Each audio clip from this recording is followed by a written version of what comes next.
Apple Insider Podcast. I'm your host, Wesley Hilliard, and I'm joined once again by William Gallagher. Our sponsors this week are Masterclass and Constant Contact, and if you're a paid subscriber, you will not hear anything about ads. You will hear about Apple Insider Plus, our post-show, which this week will be about the awe-dropping event. We're going to get into that soon, the technical details, but we're going to be discussing in Apple Insider Plus kind of our wish list.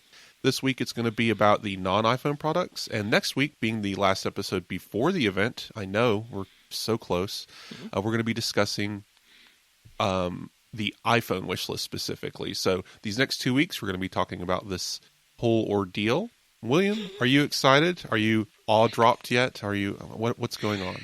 I have spent a ridiculous amount of time this week trying to find puns on or some or full and things like this, and I've got nowhere really with it. But you threw me there by saying the ordeal. This isn't an ordeal. This is one of the best times of the year. I nearly said the best, but I like WWDC a little bit more. And I'm looking forward to this. Isn't it under 10 days until we find out everything? It's great. So the 1st is Monday, right? And then so the 5th, yeah. So we are so close. Yeah, we record next Thursday, and then suddenly Monday is the event. And my goodness, yes. So are you going through the 30 days? Have September, April, June, and trying to work? No, that's just me. Okay, yes, sorry. I always remember that July and August have 31 days because if you do the knuckle method, there's the two knuckles next to each other. But anyway, do you know the knuckle method? No. Oh, this is like a elementary school thing. Only in the US. Okay, right. Probably. So, just so everyone knows, this is very important for Apple Insider listeners. But if you start with January on your first knuckle, and then the valleys between January, February, March, each of the knuckles is a month with 31 days, and each of the valleys is a month with 30 days, or February. So there you go. Now you know how to do it. But okay, I like the song. Because it's a rhyme. Yeah. Yes. Yeah. Writer, rhyme. Okay. Anyway, I'm sorry. I pulled you off down along there because I thought you were making it up about the knuckles. No, you were about to say. Important 30-second diversion. So, yes. jaw-dropping, right? Is that so? I have not heard anyone say that out loud, and I felt the need to say it out loud. That was. I'm what glad that you got it off your chest there. Yeah. But, okay. I felt like no one else got it, so I had to say it, William. No, so I really hate this one. Awe-dropping. It sounds weird. The Apple is dropping awe on us, I suppose. I think. Anyway, so everyone says thermal camera. That's stupid. It's liquid glass. With like a flashlight shining through the back of it. Like, if you ever see any liquid glassy things, this is what it does to a wallpaper behind it. It just kind of bubbles up into it. And it just so happens Apple used this sunrisey rear light, like E.T. getting picked up by a UFO style kind of thing. So, yeah. I don't think there's much to read into here. Except, doesn't it seem odd that here's the big iPhone release, here's the big hint of what's coming with the poster artwork and that stuff, but we already know because they've already talked about liquid glass. There can't be liquid glass 2, can there, or something? So, everyone has collective amnesia every year of WWDC and the iPhone event being intrinsically tied.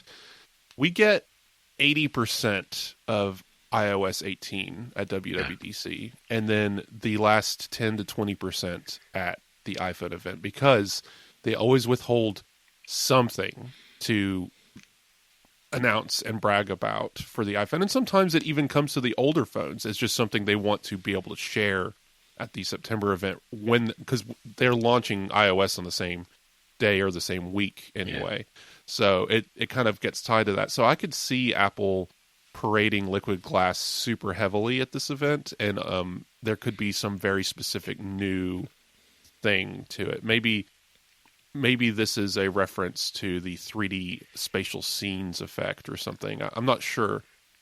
But it definitely, like, you could say this is light shining through a crystal almost. Maybe Tim Cook has a glass apple on his desk, and this is the Cupertino sunrise. I'm not sure. Okay. But there will certainly be iPhones. some Apple Watches. Those were pretty much guaranteed at this point. It would be very shocking if Apple ever just said, "No, we're not doing Apple Watches this year." What else is there, William? What are we looking at? They will probably, they've only been doing this last few years, but they will stop to say something about carrier deals and prices. They will have to say something about Apple Intelligence, because if they don't, everybody will say, yeah, it's gone. But regardless of what they say about Apple Intelligence, they'll be criticised for it. I do actually think there's going to come a time when the Apple Watch won't be part of this, because originally it really needed that kind of spotlight that the iPhone brought on it, and now it is its own thing. I think it could spread off to it. Maybe if it's true just about be a press release, yeah, or maybe its own launch. I don't know. It's never going to be that important. I mean, it's a very important product, and a lot of Apple users have them, but it's not Keynote. It's not even iPad Keynote level, right? Like I think it needs another product. Maybe if we get this split year thing, we'll get Series devices in the spring and Ultra devices in the fall, which, fine, sure. I can't think of anything. Oh, wouldn't there be... do they ever talk about cases and things? Because we have to have something to talk about today, William. I wouldn't have made it the Apple Insider Plus topic. So we are expecting no Macs, by the way. Apple TV 4K, HomePods, and AirPods Pro 3 seem to be the additional possibles here. Right. I'm going to go with none of those will happen. Yeah, because it's every time before any Apple event, all of these things are coming, then they don't, and then it's the same people saying, Apple changed their mind or something. Well, we haven't got the Mark Gurman everything that we've ever dreamed of is coming at this event report. That's any day now. He did take he is taking this Sunday off, so maybe we won't get it this week, but because Labor Day weekend, everyone who's listening, that's an American thing, I guess. Yeah, but, not a big deal here, but okay, I knew it was coming. Actually, I didn't realize it was this weekend. Happy Labor Day. Yeah, Labor is your political party. We right. use it as we spell it differently to not work. Yeah. I mean, you're throwing U's in everything. So, frankly, yeah, Merriam-Webster has a lot to to account for. But there we go. Okay. So, anyway, this. I don't think it's that far-fetched to say AirPods. AirPods 4 came out last year, I believe, which doesn't feel right. Yeah. Those feel older, but it was last year that we got AirPods 4. So AirPods Pro 3 is almost a certainty in my mind, but the other stuff feels more October, right?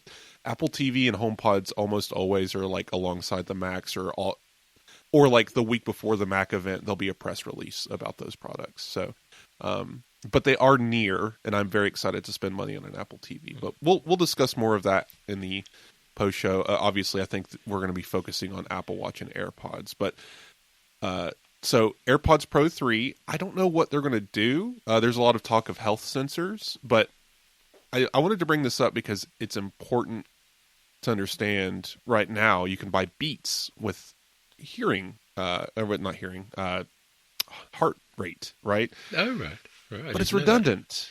Yeah, it is a redundant feature. If you have Beats and an Apple Watch, it's going to choose the Apple Watch reading, and it's going to basically ignore the Beats setting. So I don't know who is buying Beats to not have to wear an Apple Watch during a workout, and how much more accurate that is.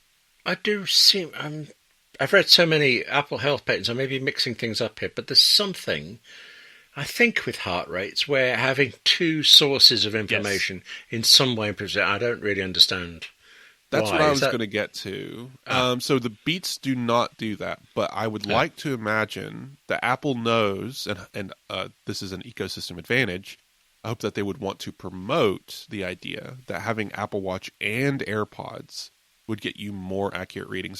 There's hints also of a temperature reading, which in the ear would be a true body temperature reading rather than from the wrist. And I personally would like that. Like, again, I don't think we'd be getting rid of thermometers, but I think it would give us the idea of, hey, your body temperature compared, like from your ear now is higher than usual. You should go get a thermometer and check. And that would be useful. Yes, I've missed that one, and I like that. I'm sold. I'm in. Yes, they should Yeah. definitely do that. But the heart rate one, so have you ever had a electrocardiogram done before, an ECG? Not from your Apple Watch. Like you I go to the must have doctor. done. Had an operation for something weird about 20 years ago, and part of the what in the world is going wrong with you. I'm sure they tested me with everything going, but I don't remember. I think my memory is overlaid by so many films with the blip blips going on, Yeah. and then the afterwards. Well, So, yeah. No. speaking of ET, I brought it up earlier, so now I have to reference it again. If you have never had it done, you've seen it done. If you've watched that movie, it's all those little sticky white things all over someone's body. They're getting multi-lead electrocardiograms, basically measuring their heart rate from various points in their body, and getting an electrical signal from everywhere. So, pulsing this electrical signal and pinging it off each other. It's a good way to find information about your body. That's how the Apple Watch works. It basically wraps an electrical signal from one side of your body to the other to detect if you have a heart murmur, or not heart murmur. That's what I got mine done for. It's for the what's the word I'm looking for? William, help me. What does the Apple Watch ECG detect? Electroencephalograph. It's heart rate. Nope. It's the No? it's the heart related problem thing. I'm forgetting. People, listeners know. It's escaping me. Yeah, it's killing me. We will come back later and AFib. edit in the AFib. Yes. Atrial defibrillation. Yeah, Yes. I can never say the word AFib. So We anyway, did not come back to edit that phrase in later at all. No, we did not. That was Okay. that was real. You're live. In the moment. So, moving on. Yes, that is basically a single lead AFib, and you could probably even do that with, if the AirPods have those sensors, you would have a 2 or even 3 lead version of that. That's interesting, more accurate, more information, and then the heart rate detection, of course. Although I don't know if I want to have AirPods passing electricity through my brain.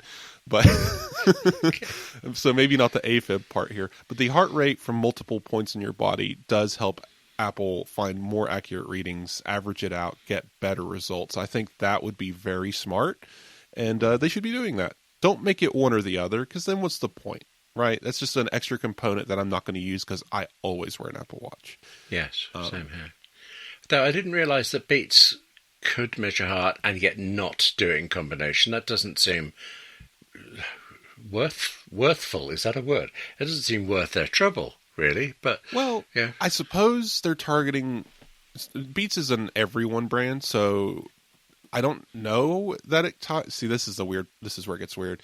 Maybe Beats offers heart rate data to Google's health application on Android devices. I don't know. But as far as iPhone users, there's got to be a cross-section of people who own iPhones and not Apple Watches, but still want heart rate data while working out, right? So they're fitting into that niche.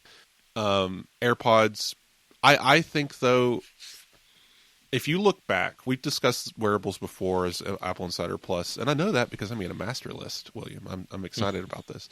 But we discussed wearables previously in their history, and I remember distinctly the beginning of wearables as a category was fitness focused. This was, here's your heart rate during a workout. Here's your Nike Fuel points for going on a walk today. Nike Fuel is still available in Apple Health, by the way.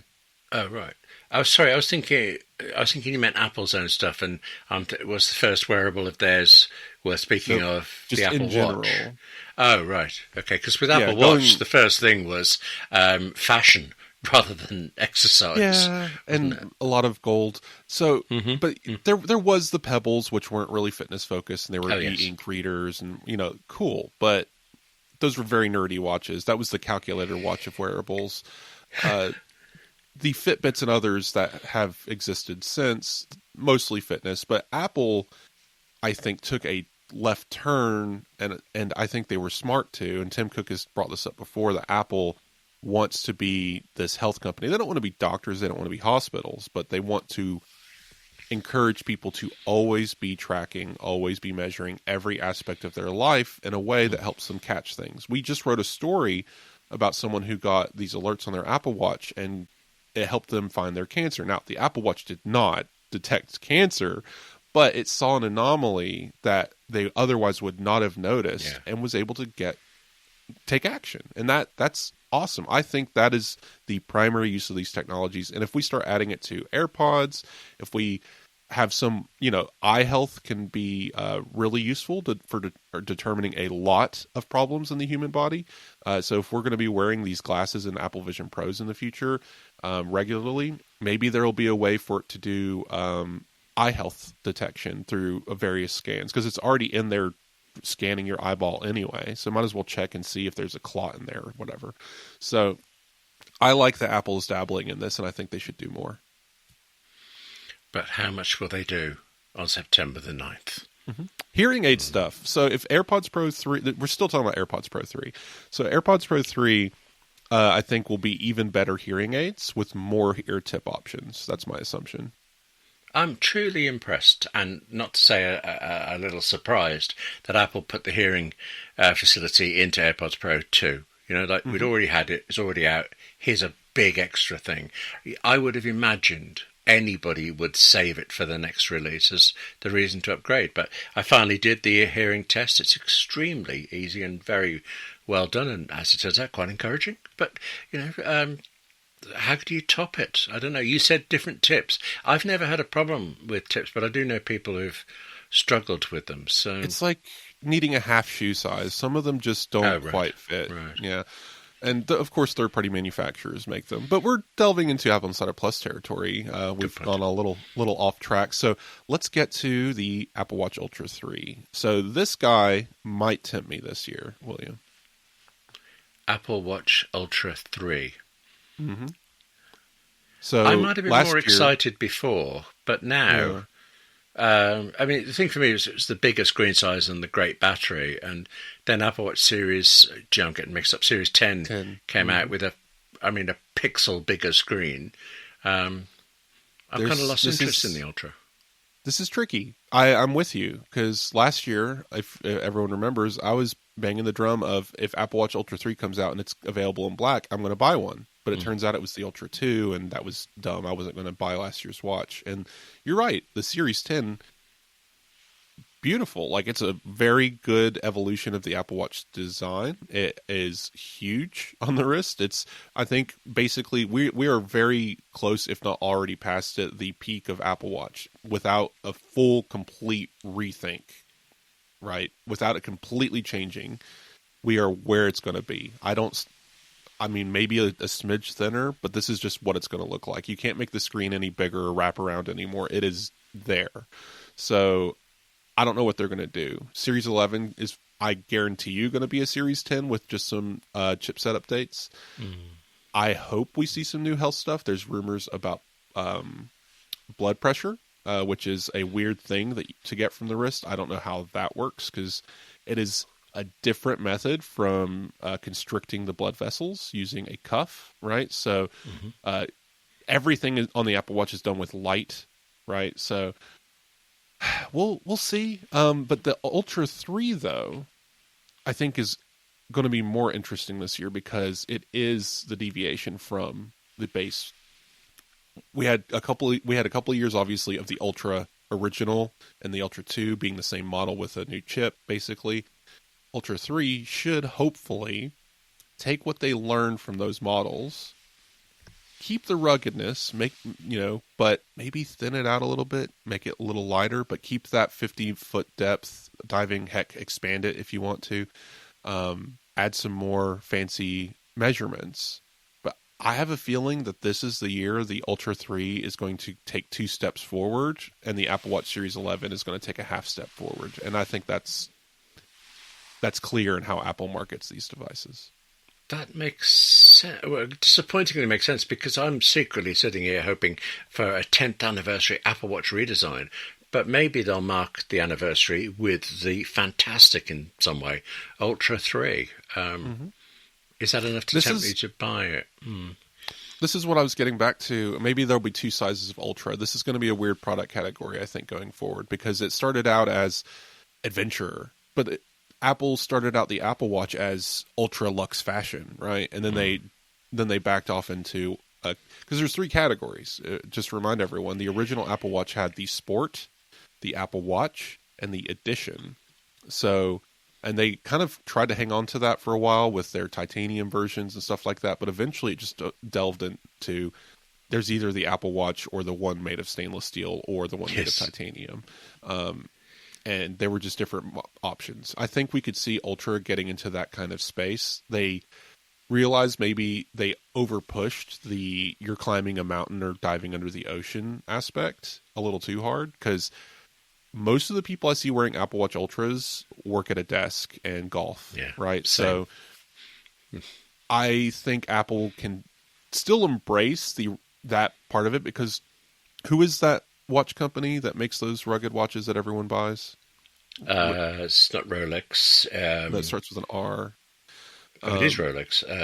No, it's like Rigid something, or there's all these brands. Anyway, there are these diving watches, but they're just, I don't know, cool looking kind of thing, right? They're that cool guy market, EDC, everyday carry kind of market angle, and people are like, yeah, I just want to buy the rugged one because it looks cool.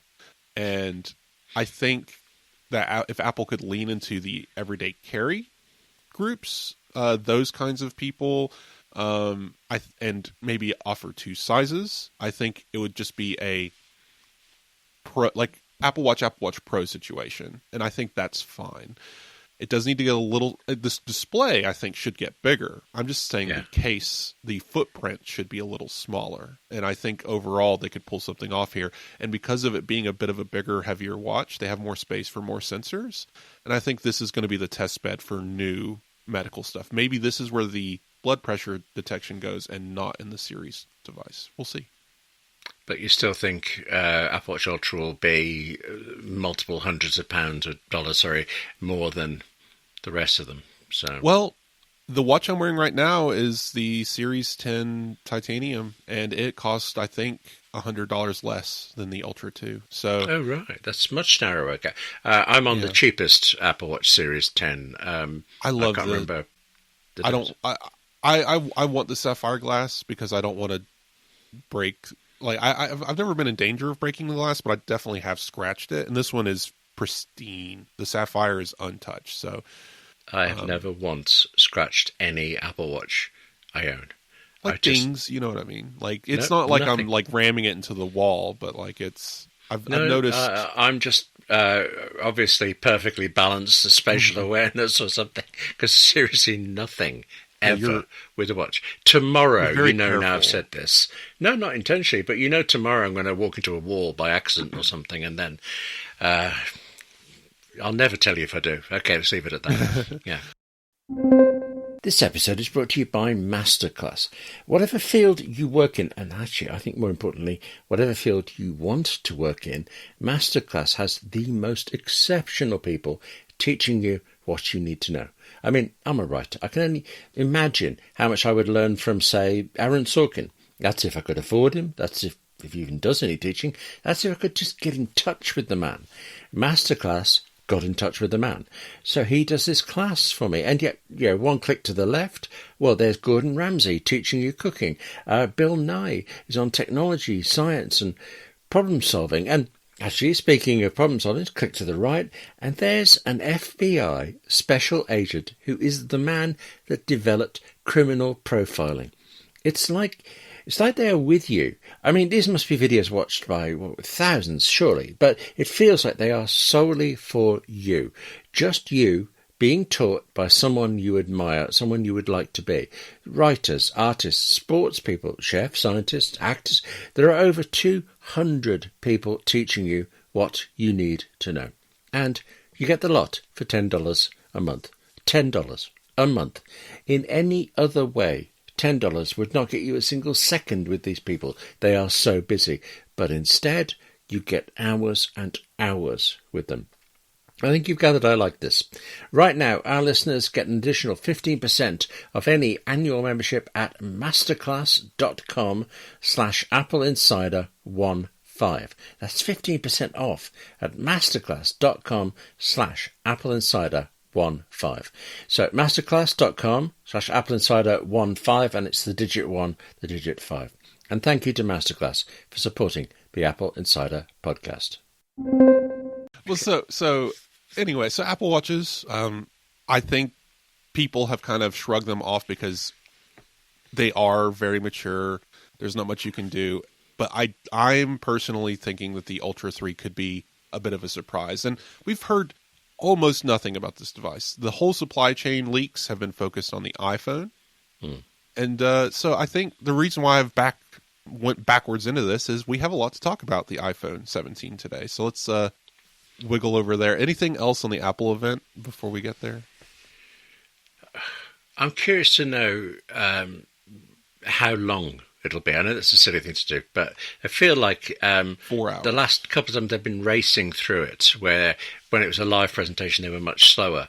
And I don't know, is that just a function of how it's made now? But I don't even know why I'm wondering. It's just from a dramatic purpose, how they structure it interests me, because I think they do those shows very well. Have you been keeping up with your Apple Loop social media application, William? Every now and again when you've mentioned it, I've looked at it and thought, I already knew that, and then I've come away from it. Am I missing out more than I think? No, I am still mildly obsessed with this little... It's just a widget on their newsroom webpage, but they're just capturing all of the tweets and social media posts made by Apple executives and shoving them into a custom layout. They have built this entire widget, animated with buttons and things and sharing sheet stuff and all of this stuff around basically letting people see tweets without being on Twitter. And I don't know if it's probably nothing. Someone in the newsroom, some editor is like, hey, we saw The Verge has their own social media feed on their website. We should do that too. And I'm like, sure, that's probably all it is. But at the same time, I'm like, Apple, what you doing over there? Are you dog fooding us something? I don't know. Let's just keeping an eye on that. Sites would have their Twitter feed. When I started working for a particular charity in the UK, their front page had their local Twitter feed stuff, but I pointed out it actually hadn't been updated in a year since Twitter switched off that facility, so I got them to get rid of it.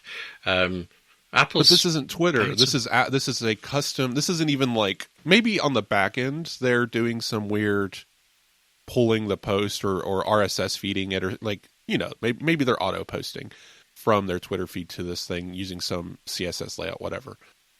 Okay, but it feels more custom than that. Yeah. If you admit to being obsessed with this one portion of the Apple newsroom site, the site where they put their press releases and launch details and stuff on there, I will go slightly further and tell you that pretty much every day I read the newsroom for the US, China, Japan, Korea, somewhere else, and the UK. And this is, of course, of no interest to anybody, except every now and again China has something new. A new store was the thing this week. But also, for some reason this week, the UK one, out of all of them, decided to promote a new feature, which is about theft prevention, theft deterrent, really, on the iPhone. Yeah. I read that thing. I read every word of it, and I cannot see a single difference from every previous one about this. I think someone in the UK newsroom leant on a button by accident. Isn't this the feature Apple turned off because of regulations? No, because of the UK stuff. No, good point. That's to do with encryption and backup stuff, and I'm suddenly blanked. Apple turned off advanced data protection. That's the phrase, yes. So is this not in that blog post? Not that I could see. I'm suddenly doubting myself, but I'm waiting for that to be switched back on. And I thought that's what this was about. Yeah. But you're right. It was just randomly like old news published as a top story update on the UK newsroom. Interesting, I suppose, if you didn't know it. I'll throw this in here because we're talking about it, and then we'll get back to iPhone. Apple. So this is a fun story because I was like, it was closer to the end of my shift, and I'm trying to write an Vision OS 26 review, and I'm just, Mike's like, hey, the BBC put out something weird. What is this? And I go read it, and I have no idea. This is one of the oddest, I think the BBC does this a lot, and it's frustrating. Maybe you can tell me why they do this. But the entire article does not have any source, period. There's not even a Apple tells us or a statement shared with BBC. It's just an entire story written as if they were like an omniscient being and knew what Apple and the CMA regulatory authority were talking about behind closed doors, and they just happened to know this information. So I have no idea where this came from. The BBC wouldn't say in the press release. I'm assuming Apple and the CMA reached out via email, but they didn't even say that much. So it was nearly impossible to discern what was new information and what wasn't. So I went through and peeled out layer by layer from their convoluted structure what was actually said. And it seems somewhere in space and time, Apple told the BBC that if the UK goes through with regulations that they threatened in July, that they're going to have to do things just the same way they did in the EU and start delaying features. That's the whole story. But I don't know why that couldn't have just been the whole story. They wrote like 800 words. I don't know what happened with that with that particular story, but that was very frustrating as someone trying to cover this news. Well, it is a shockingly long time since I worked for BBC News, but that is so against, I mean, everything from the length onwards is against what they were doing before. I think that was a one-off aberration. The same intern who's mucking around in the Apple newsroom is nipped over to the BBC and got it wrong there as well. That's what it was. Yeah, I think. Yeah, the whole thing was just odd. But what I wanted to bring it up because I want to know, William, what do you think? How you feel if not only do you not get Apple Card, they canceled your Blue Car, but now you're probably not going to get some other new feature. They're going to take away, I don't know, liquid glass. Maybe you'd be okay with that. iPhone mirroring. Every now and again, I talk with friends across Europe, and that they haven't got that, and I have, and I'm genuinely shocked how many times a day I use that. So things like that missing. Well, I read the UK's statement that was just nonsense about how Apple is wrong about privacy and security and we're right. And I'm thinking, I know I'm in the UK. Even I think Apple knows a bit more than you do. But I mean, I'm in a country where the governments, several of them in a row, are scarily technologically inept. I mean, the famous example is over COVID. They lost... data, people's lives are being lost because they filed in Excel in columns instead of rows. You know, just basic fundamental inability to understand what they're actually using and then making decisions for us on about it. It's a depressing time. But Apple and the CMA compared this to the EU regulation, but the CMA's response echoed the United States.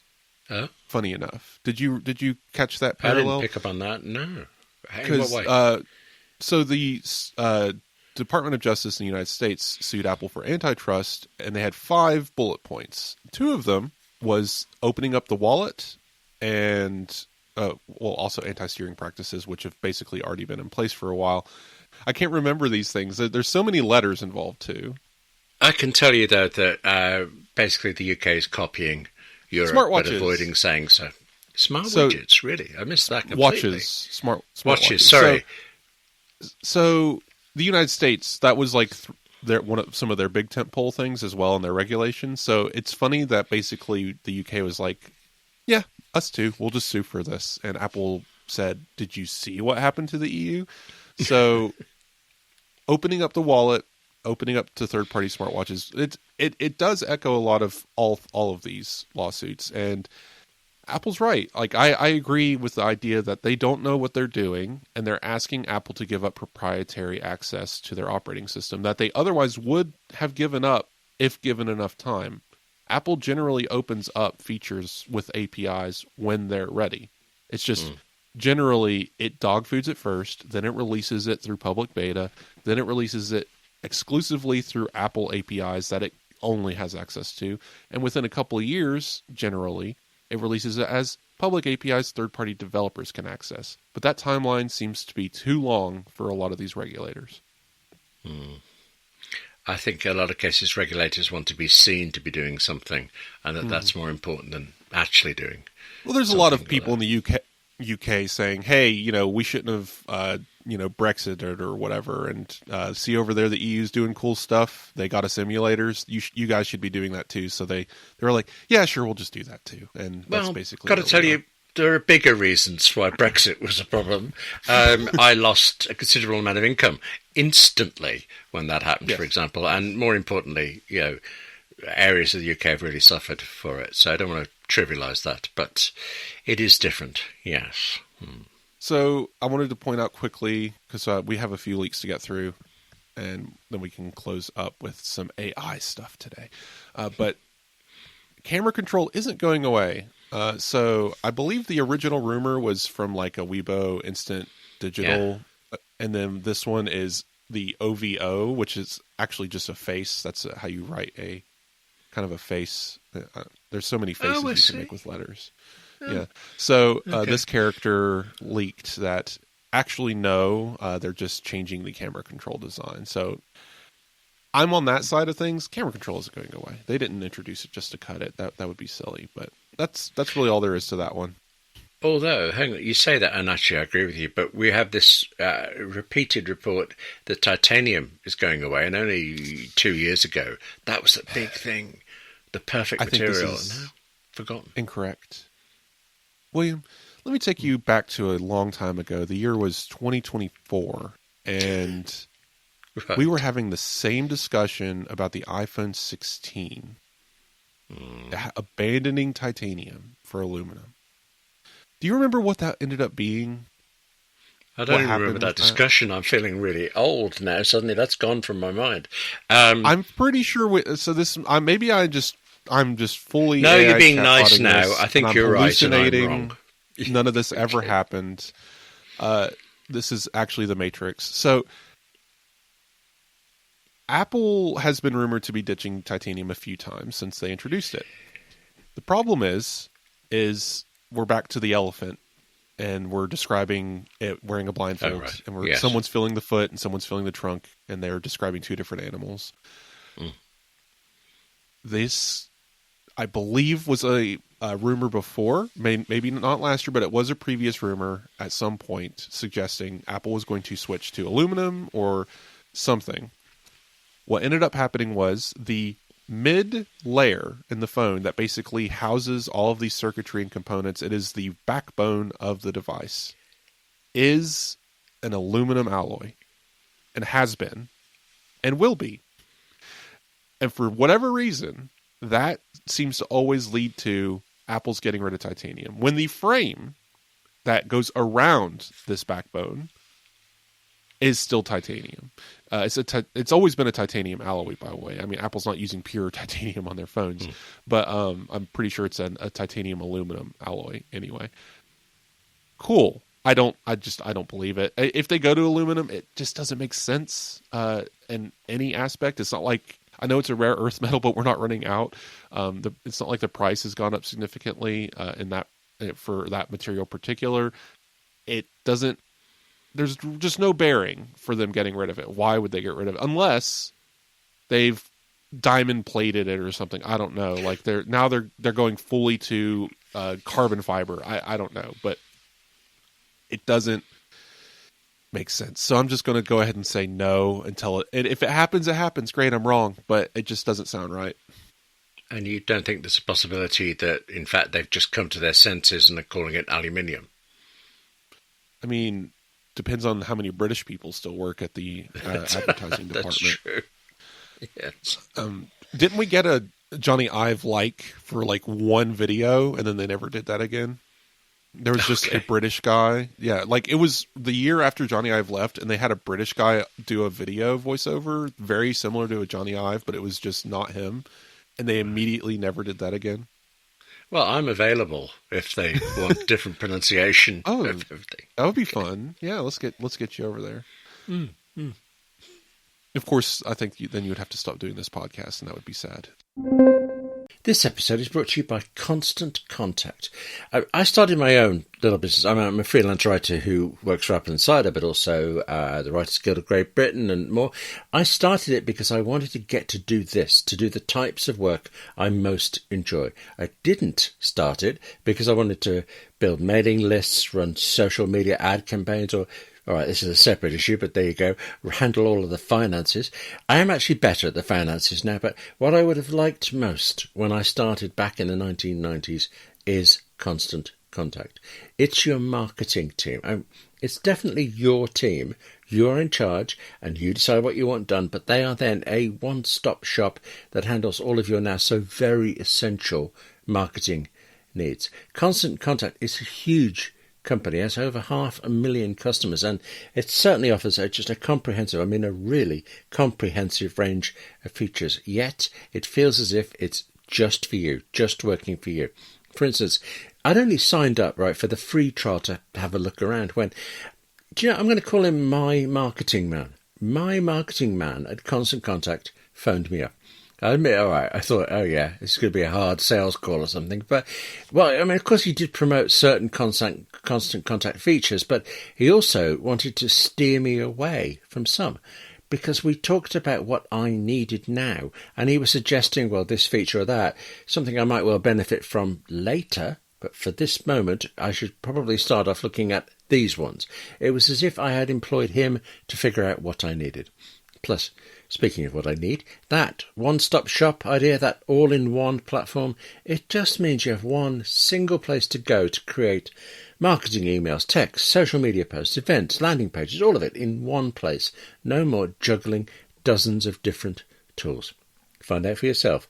Get a free 30-day trial when you go to constantcontact.com. Try Constant Contact free for 30 days at constantcontact.com. So, constantcontact, one word, .com. And thanks to Constant Contact for supporting the Apple Insider podcast. Reverse wireless charging. Gosh, this rumor will not die. Yeah. It sounds nice. There are phones, aren't there? There must be Android phones where you can pop your AirPods on and they'll charge. I don't know if it's AirPods. The only problem... Well, there's two problems. One, it's complexity, and weight. But two, it's waste. Apple wants to be this green energy empire by 2030. There's actually been. I was waffling over. We should even talk about it, but I'll briefly mention. Who was it? Germany said Apple was full of BS, basically, over their Apple Watch claims being 100%. Carbon neutral, yeah. Yeah, and Apple actually then came out with a report I wanted to point out, which is true, that yes, offsets are carbon offsets are where you buy a forest in Brazil and say that offsets your use of coal in Virginia or something. Offsets are a controversial way to claim carbon neutrality, but Apple did go out of its way to point out that it only uses about 20% of offsets, that it has actually, through 80% of its other carbon neutral stuff that it's doing, has done so through changes to its business, which is way more than any other company can say, right? The way they've changed their packaging, they've reduced kilowatt load on various cities and centers. They've gone 100% renewable energy for all of their servers and offices. Even their Apple Intelligence servers are running off of renewable energy. So the idea that Apple is completely making it up, or, what is it called? Greenwashing? Greenwashing, yeah. I'm not buying it. Now, the 20% or so that is credits is a little but Apple does say that they are a last resort when they're trying to make the math, which is fudging the numbers. But again, I think the entire industry is doing way more fudging, so maybe Apple taking part in that isn't so big a deal. But I want to see the day. I'm sure Apple will come out on stage in 2030 and they'll say, we are carbon neutral, but we're not done because this percentage of our 2030 carbon neutrality is from offsets and we're not happy with that. So by 2040, we'll be 100% carbon neutral without any offsets. They'll make a new goal or whatever. And cool, because that's what Apple is doing and does. But coming back to wireless charging, it's wasteful. Because when you think about what is happening on the back of the phone, it's Qi 0. Like, it is the original iPhone, 6 wireless charging of 5 watts over this air gap between the device and the magnets, and heat literally just radiating off of the charger and the phone. You could probably lay a piece of paper between them and set it on fire. Not great. That is a lot of like what is called, I think, hysteresis loss. Like, there's a lot of heat loss from coils heating up to magnetically like charge a phone. So to basically say, okay, we're going to do that, but through the phone, and we're going to heat up your phone and expend energy from the phone's battery to give 1% to your AirPods. I'm just not, unless they find a way to MagSafe it, which I don't know if you know this, William. Magnets don't like being opposite poles really close to each other. No, I've come across that, but actually I was waiting to say to you MagSafe. Yeah, but you can't have both sets of magnets facing opposite directions in the same phone case. It doesn't make sense. Right, because in order to MagSafe AirPods to the phone, the AirPods are the same magnetic poles as the MagSafe in the phone, so the MagSafe reverse wireless charging would have to be the opposite poles, which doesn't make it. It just doesn't work. It doesn't work. Could you do something clever with changing the polarity of the neutron flow? Sorry, Doctor Who reference. Keep the magnets for MagSafe as they are in the phone, but reverse them in the AirPods or something, so that they're not poles apart. Well, but then the AirPods wouldn't be able to charge on MagSafe chargers because they'd be opposite poles. Yeah, they would. Like, I don't know if anyone's ever done this, but take your AirPods case and run it across the back of your phone. It does this little dance, right? It's jumping between the magnet. Like, it can't sit in one place because it's getting pushed by the magnets around, right? Like, you just can't do it. So we would be doing Qi 1 level, like original wireless charging, and it's just so wasteful. It's awful, and it would destroy your battery. It would fry your CPU. I don't understand why we're still talking about this. Who is this anyway? Fixed Focus Digital. Looking forward to it, but all right. Well, this is the camera controls going away guy, so I'm just going to not believe him. So I actually missed that bit. The same source. Okay, right. Yeah. Well, you convinced me from a physics point of view, and now I'm thinking, oh right, room point of view. Okay. So one last iPhone rumor. It's not even a rumor. I was kind of doing my... So Sunday mornings, Mark Gurman puts out a newsletter, and the whole industry just waits for it because, yes, as much as it's no secret, Mark Gurman has something, we don't know what, but some kind of source in Apple that's generally accurate, or he has a very good hunch system and some advisors, and whichever direction it is, he does a good job of getting more hits than misses. But he does have his misses, but he floods the zone in a way that makes it so everyone forgets the misses and only remembers the hits. Just pointing that out. Gurman is a good reporter on these subjects, but he does, frustratingly for my part, if you guys follow me on Blue Sky, he has an angle. He has a very strong angle. If he ever talks about an Apple employee leaving the company, it is the end of the company. They're never going to make another iPhone, right? Right. And so, but when he's talking about rumors, he's usually better about having less of a charged angle, except when he isn't. So this week, I woke up early Sunday morning to await Gurman's prophecies, and he put out what we already knew. He says over the next 3 years, there's going to be at least one new iPhone model that makes significant departures from Apple's usual design. And it was just one of those forehead slap moments, of course. So, but to write it down in one place, because maybe it hasn't, fine. There's the iPhone 17 Slim, the iPhone 18 Fold, and then the iPhone 20 anniversary redesign. Yes, we are skipping 19, probably. So, cool. Nothing new otherwise. No new rumors. Just pointing out the timeline. And there's that. So, there you go. You can tell maybe that I didn't want to wake up on Sunday morning to write that article. Well, I can tell you it was lunchtime here, and I had to stop the work I was doing to do that. So I was hungrier than you, maybe. I just please let Apple call it the iPhone 17 thin. just so that everybody is wrong and wrong-footed about it. And I suppose that I got it right. That's my big hope for the whole of the iPhone launch. Wheat Thins and Oreo Thins, they're like a diet phone.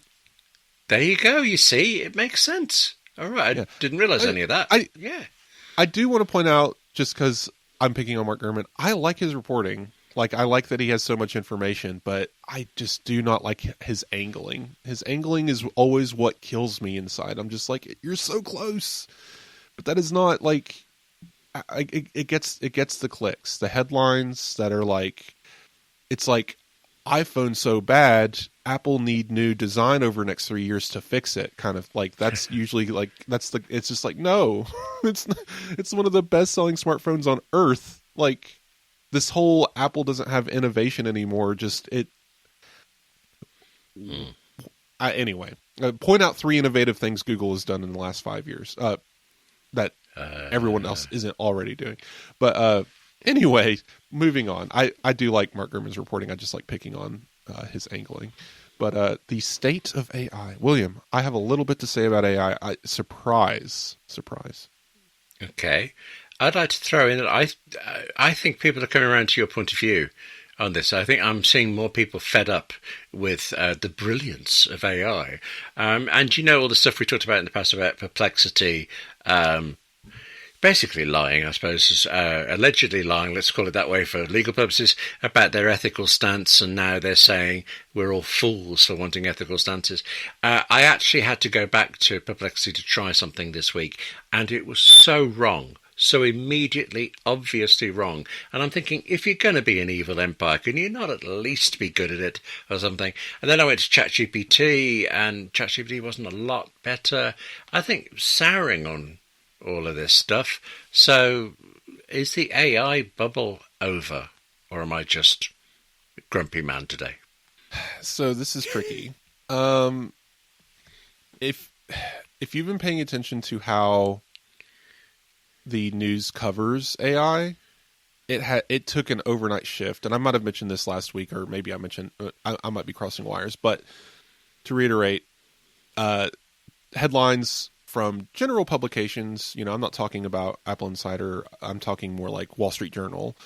Headlines were more like, this is why AI is going to change the future, kill all jobs, and everyone's going to be doing paint or whatever.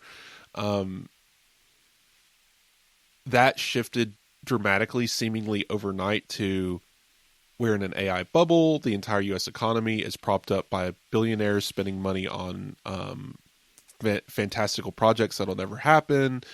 And in the last week, 2 weeks-ish, okay, let's just say the last month, so I don't have someone emailing me saying, actually, that was on July 20th.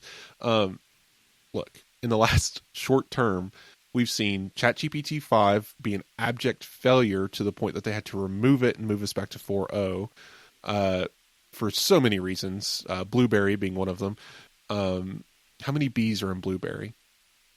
I'm sorry, I'm just passing it. I don't know the Blueberry story. I feel like if I said 2, that would be a trick. Blueberry or Burberry, am I? Yeah, Blueberry. ChatGPT 5, when it released, everyone would ask it the usual stupid questions, and it failed at the usual places that it would fail. But it was exceedingly bad in a overconfident, not just confident way, but like pandering way of, I'm right, you're wrong, haha, kind of pushing so hard, no matter how you asked it, no matter, even if you told it was wrong, that Blueberry had 2 B's. And it would say, but no, there are 3 B's in Blueberry, C, and then it would write Blueberry, and then the person would say, but no, look, it has 2, and it said, where's the 3rd B? And it would say, well, there's the B at the beginning, the B at the middle, and the B at the middle. And then it would spell it again with 3 B's, misspelling it, and then you'd point that out and say, no, I actually spelt it right, and then it would just be this endless loop of, it doesn't know how many B's are in Blueberry. Anyway, ChatGPT 5 was pulled pretty quickly. For various reasons, mostly actually because people were upset that their 4.0 girlfriends were being thrown in the trash can, and they would have to start over their entire relationships.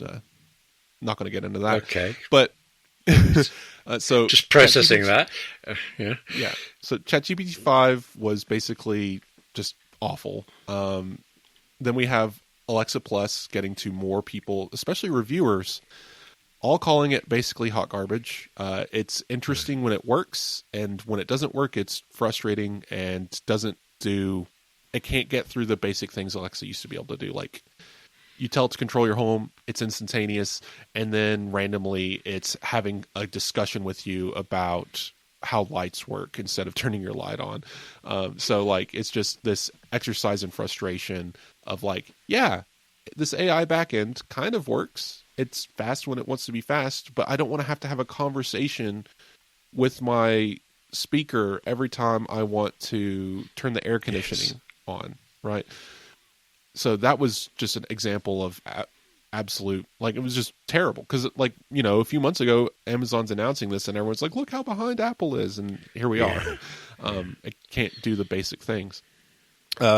Perplexity basically saying it has a right to steal all the information from the internet.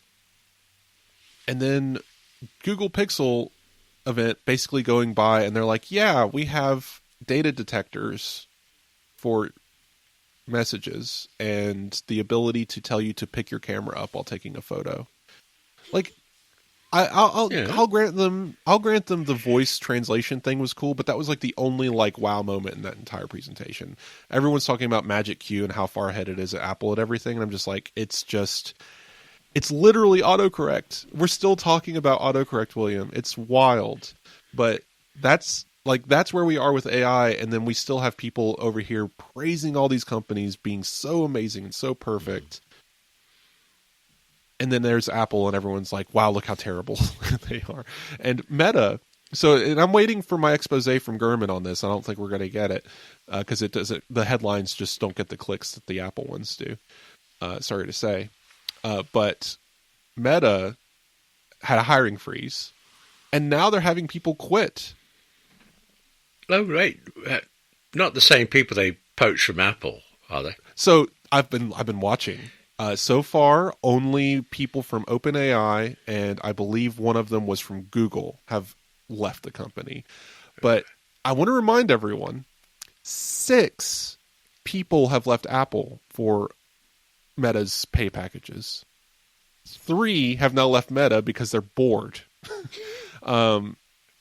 Meta basically gave up on its super intelligence. Now, I'm not saying they have. All right, that's not the reporting. The reporting is there's a hiring freeze. They're no longer spending the money. I think one of the last hires was an Apple executive, a minor one, but still there. But since that last report, since our last podcast, 3 people have said, never mind, and went back to their original companies. Wow. After a hiring freeze. Doesn't look good. And I mean, like, you know, nobody, again, we're not getting the same, you know, doom and gloom reports that you would see from Apple, because it's just not as salacious. It's not as fun. Apple failing gets you the clicks. That's what moves the stock market, William. Everyone else, the only way those get clicks is when they're beating Apple, and that's when you report on them, is when they're doing better than Apple. That's just how it works. Sorry, I'm being a little very depressing. But yeah, being a little pushy. So anyway, I wanted to bring this up because there's been more discussion this past week over Apple Intelligence. This is another Gurman report. I was pointing it out earlier, and you have to look at it through the valence of Gurman has an agenda, not an agenda, but he has a story arc he's telling. And his Apple Intelligence story arc has been Apple is flailing. Nobody internally knows what they're doing. They're losing everyone left and right, 6 people. And now Apple is just given up. They're not going to even bother. They're going to buy a company. They're going to hire Google. It's just not true. None of that is true. But what is true is Apple, and if you read between the lines of Gurman's report and actually look at what's being reported, it's sadly what you have to do these days. Apple is in talks with Google to get Gemini running a version of itself in private cloud compute. William, we've been talking about this with Anthropic and ChatGPT. No, let's stop and back up there. You have said that this is what will happen. I mean, I'm not disagreeing with you. I'm saying you predicted this kind of thing just in the last few weeks. And now Gemini. Yeah.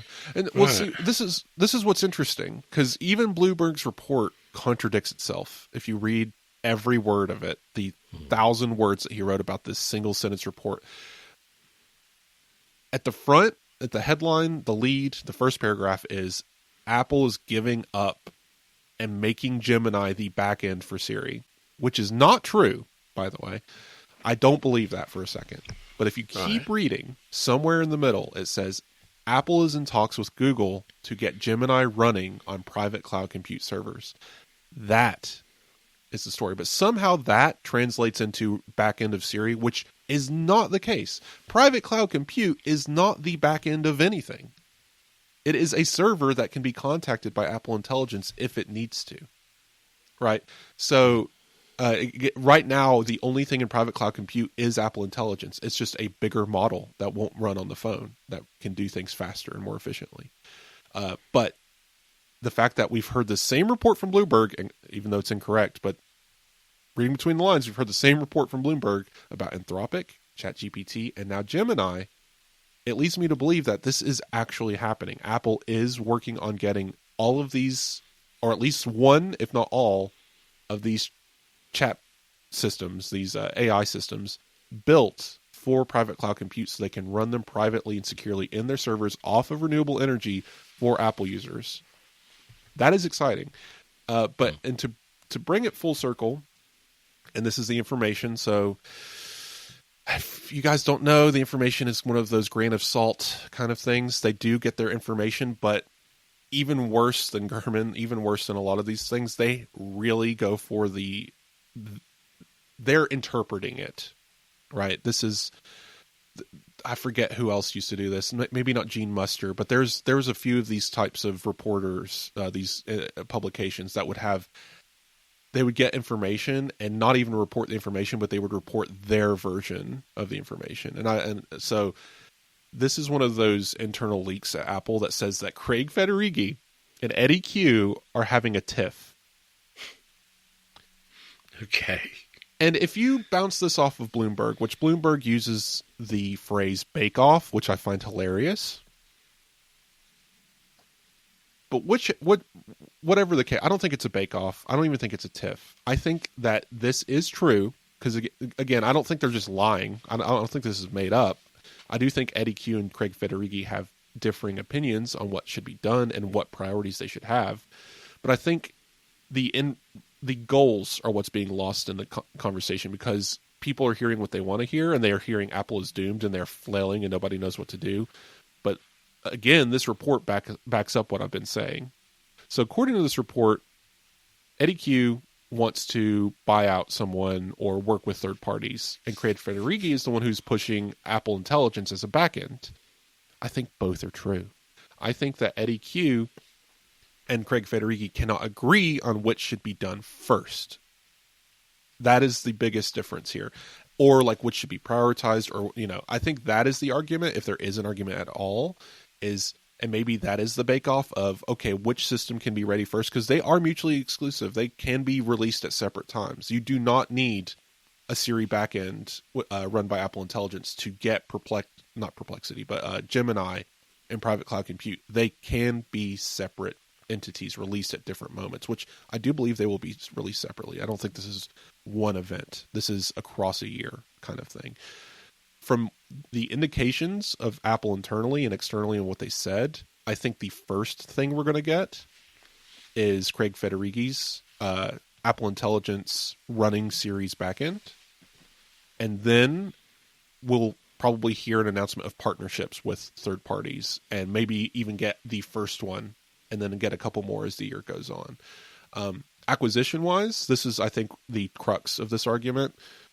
Mistral and Perplexity of being on the table. I think these are echoes of old rumors and the information trying to grasp at straws. I don't think either of those are going to happen. Perplexity for obvious reasons that we've discussed before, and Mistral, it's just another who's even talking about Mistral anymore? Apple doesn't need that technology to get ahead. I think they're fine. They're just working behind the scenes. People who report on this seem to have this problem of, because they can't see the progress, there is no progress. Yeah. And that continues to be the problem with this reporting. Curiously, you see that in political reporting as well. But I have one piece of information about one of these. You mentioned Anthropic. The first starts of a report, nothing definite yet, that Anthropic is close to settling lawsuits with authors and other creators. And the story is that Anthropic is looking at settling because they figured out, should it go to trial, should they lose, and they should, they would end up owing $1 trillion to the arts and creative industry. Good Lord. Yeah, and apparently then other AI firms would owe the same. And really, the correct legal decision would bankrupt the entire AI industry, and this therefore can't be allowed. I mean, if I stole a car, being arrested for it would be quite inconvenient to me. I find it so funny. Yeah. So this is the thing, though, and I kind of have to laugh. The industry this AI bubble will pop. It is going to pop. The general population is exhausted. Yeah. To be fair, people are using it, right? Yeah. They are using it. I've never once said nobody's using AI in my criticism of AI. People are using it. It is very popular. ChatGPT is one of those popular apps on Earth. That is not what I'm saying. What I'm saying is the bubble popping is this mysticism, this illusion that it is going to be the bringer of destruction and the changer of worlds. That pop is also going to be accompanied by VC money leaving. It's going to be like a big vacuum, just gone, like sucking an alien into space. It's just going to be all at once. They're going to realize, oh, this is cool. People like it. We should invest some money, but we should not be investing this money. That pop is coming as people get more and more aware of not just the dangers, but the stupidity, the way these tools actually work, what they're actually good for. It's interesting, it's useful, but it is not what we've been promised over these past few years.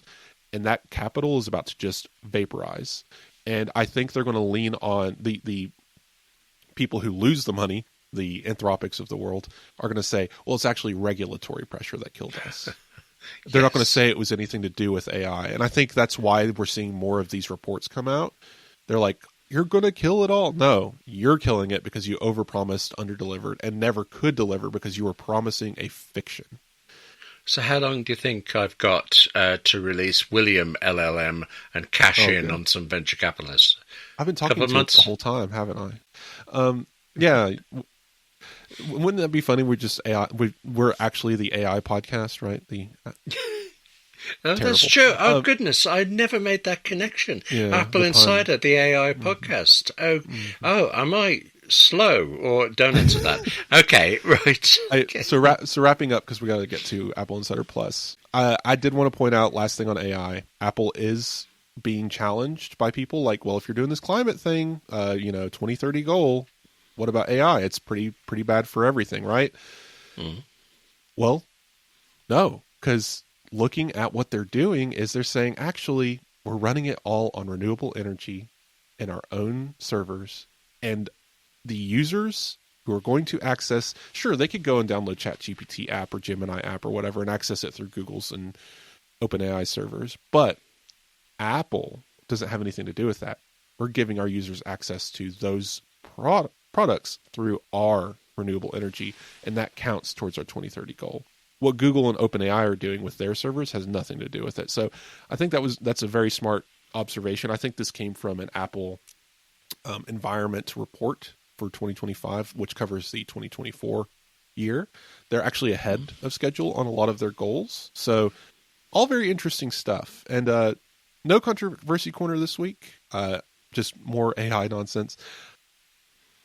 William, I'm not trying to toot my own horn or take credit for anything. I'm just saying, pay attention to what's actually being said and ignore the narrative. And I'm aware people would say, well, Wesley, isn't this your narrative?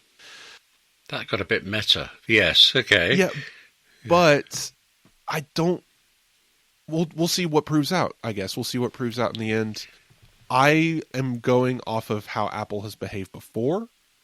Right? They're the company of vertical integration. Why are we even putting any merit into the idea that Google is going to run Siri? That is madness. That is just I do not understand how that made it off of the editorial floor, whatever phrase you use for that. It just doesn't make sense. Cutting room floor. So the thing is, I do agree with you, but I'm not going to agree with you because clearly the thing to do is to go crazy the other way. So this week's podcast is called Apple is Doomed. Is that enough? Tim Cook steals jewels from the UN. You see, I'm struggling here, but we will get somewhere. And it will change the world, and in some way I don't quite understand, so, we'll all be profiting from it. Mm-hmm. Closing up, I did want to mention Apple Music has a new... Yes, you're moving on from that. Yes, Apple Music. They have a new tool. So there's been this thing for a while. I always recommend Song Shift, that lets you move from Apple Music to Spotify or vice versa, or YouTube, whatever. Apple has a new tool. It's just built in. I think you can get to it from the Apple Music website. This is what's weird. If you're a new Apple Music subscriber, it prompts you in Apple Music to do this. I don't know how to get to it otherwise. It must be a menu. I'll have to go find it. But it is a tool that lets you transfer your music from other services, including Spotify. So I find that very useful. Apple should have been doing this the whole time, because that's one of the main things I hear from a lot of people is I don't want to lose my playlists. I don't want to lose my favorites, right? What you can do is import your favorites playlist from Spotify, which I think that's what it's called. It's every song you've ever favorited gets added to this playlist. It's a very popular thing in Spotify. Import that playlist and then just favorite the playlist, favorite every song in that playlist, and bam, now you have the Apple favorites playlist. And you've done it. You've transitioned your entire library. So good tool. Go, everyone. Give up on Spotify. They are AI slop music machine now. They don't care about music. They never have. Spoiler alert. I know that's my opinion, but I think it's true. So, yeah, give Apple Music a shot. If you have any questions about it, I am available on Blue Sky. William, if people want to talk to you about Apple Music, where can they find you? Well, they can find me waiting to tell them that Dar Williams, D-A-R Williams, is on the way to a new album, and she's already released 3 tracks from it. So that's not what you meant, is it, really? William at AppleInsider.com, always.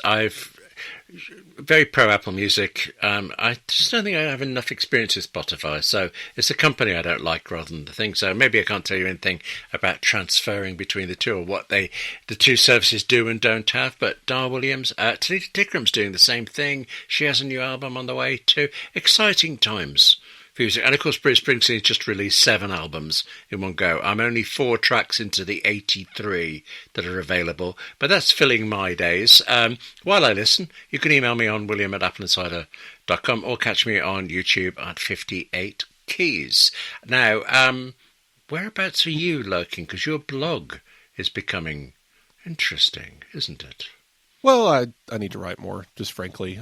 I need to do more than once a week, but right now I'm doing once a week. Time just is impossible. But yes, hilly.tech, you can find my blog through my Blue Sky and other things. But I'm active on Blue Sky mostly. You can find me on Mastodon as well. I mean, if you ping me there, I will see it. I will answer.